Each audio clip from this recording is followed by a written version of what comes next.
skatefeest is inmiddels niet meer weg te denken uit Veulen. Het feestje werd afgelopen zaterdag voor de 8e keer georganiseerd.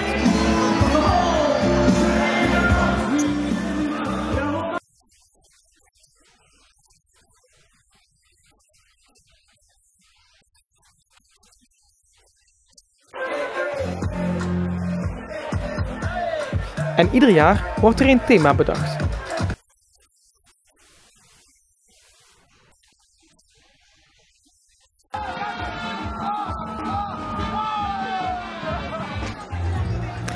Het skatefeest lijkt een beetje uit zijn keten te zijn gegroeid.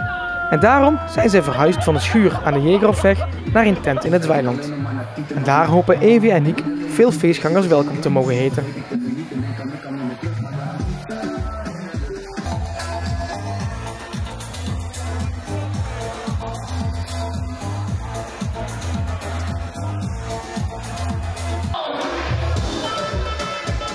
En uiteindelijk raakte het skatefeest helemaal uitverkocht.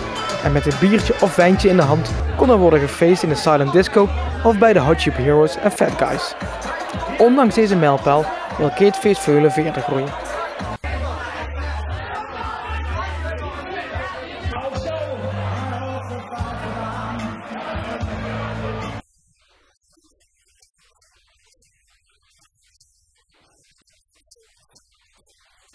En dat is een van de grote krachten van Skatefeest Veulen.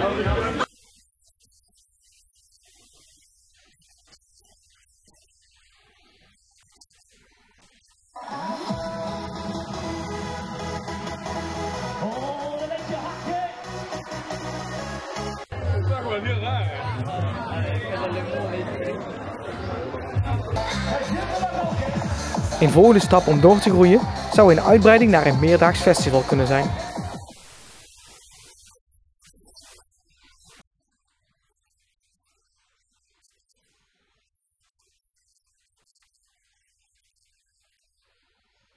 De datum voor editie nummer 9 is in ieder geval bekend. Of het bij deze ene dag blijft, zal de toekomst moeten uitwijzen. Maar tot zaterdag 19 augustus volgend jaar heeft iedereen de tijd om bij te komen van deze editie van Skatefeest Veulen.